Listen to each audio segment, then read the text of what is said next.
അപ്പോൾ ഇന്ന് അമ്മ നെയ്യപ്പം ഉണ്ടാക്കിയിരുന്നു.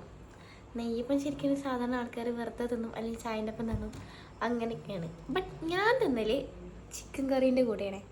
ചിക്കൻ കറീൻ്റെ കൂടെ തിന്നാൻ നല്ല ടേസ്റ്റാണ്. അത് ഞാൻ സ്വഭാവം തുടങ്ങിയത് ഞാൻ ഇപ്പോൾ അടുത്ത് കണ്ണൂരായിരുന്നു. അപ്പോൾ അവിടുന്ന് ഒരു മോർണിംഗ് ബ്രേക്ക്ഫാസ്റ്റ് ആയിട്ട് നെയ്യപ്പവും ചിക്കൻ കറിയും പിന്നെ ബാക്കിയൊക്കെ ഉണ്ടായിരുന്നു. അപ്പം ഞാൻ എന്ത് ചെയ്തു, ഞാൻ പിന്നെ ഫുഡ് കഴിഞ്ഞിട്ട് ആ ഒരു പത്തിരി നിന്നിട്ട് പിന്നെ നെയ്യപ്പവും പിന്നെ അതിൻ്റെ കൂടെ ചിക്കൻ കറി കൂടി കൂട്ടി കഴിച്ചു നോക്കി. എനിക്ക് നല്ല ഇഷ്ടപ്പെട്ടു. ഞാൻ വീണ്ടും കഴിച്ചു. ഞാൻ സാധാരണ അത്രയൊന്നും കഴിക്കാത്ത ആളാണ്. എനിക്ക് നല്ല ഇഷ്ടപ്പെട്ടിരുന്നു. അപ്പം ഞാനതെന്ത് ചെയ്തു, ഇന്നലെ അമ്മ ചിക്കൻ കറി ഉണ്ടാക്കിയിരുന്നു. അപ്പോൾ അതിൻ്റെ കൂടെ ഇന്നുണ്ടാക്കിയ നെയ്യപ്പവും പാടെ എങ്ങനെ ഉണ്ട് എന്ന് നോക്കാം. ഈ ചിക്കൻ കറി ആ ചിക്കൻ കറിൻ്റെ എത്തൂല. പിന്നെ ബാക്കിലുണ്ട് വരട്ടുണ്ട്. എന്നാലും ട്രൈ ചെയ്ത് നോക്കാം.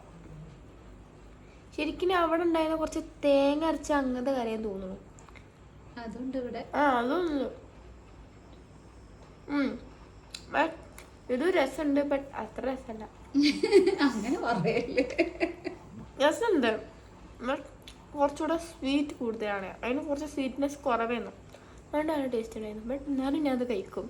കഴിച്ചിട്ട് നിന്നൂടെ കൊല്ലും. കൂടെ ശരിക്കും മുളകിട്ട ചിക്കൻ കറി ഉണ്ട് പറയാം.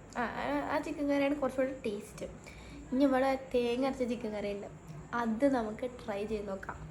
ഇത് വലിയ കുഴപ്പമൊന്നുമില്ല, കറി ടേസ്റ്റ് ഉണ്ട്. ബട്ട് രണ്ടും പാടെ കഴിക്കുമ്പോൾ ഒരു എന്തോ പോലെ തോന്നുക. ബിക്കോസ് ഇത് ഭയങ്കര മധുരമുണ്ട്. അവിടുത്തെ അത്ര മധുരം ഉണ്ടായിരുന്നില്ല. ഇഷ്ടന്ന് വന്നപ്പോൾ നല്ല ടേസ്റ്റിൻ്റെ സംഭവം. വെറുതെ മമ്മാനെ കുറ്റം പറഞ്ഞു. മമ്മാൻ്റെ വായിലുള്ളതും കേൾക്കും ചെയ്തു. ഇപ്പം നല്ല ടേസ്റ്റ് ഉണ്ട് സംഭവം. എന്താ എനിക്കറിയില്ല, ബട്ട് ഇങ്ങനെ തിന്ന് വന്നപ്പോൾ നല്ല ടേസ്റ്റ് ഉണ്ട് സാധനം. ഞാൻ പിന്നെ ചിക്കൻ്റെ കൂടെ ഒക്കെ ട്രൈ ചെയ്തൊക്കെ.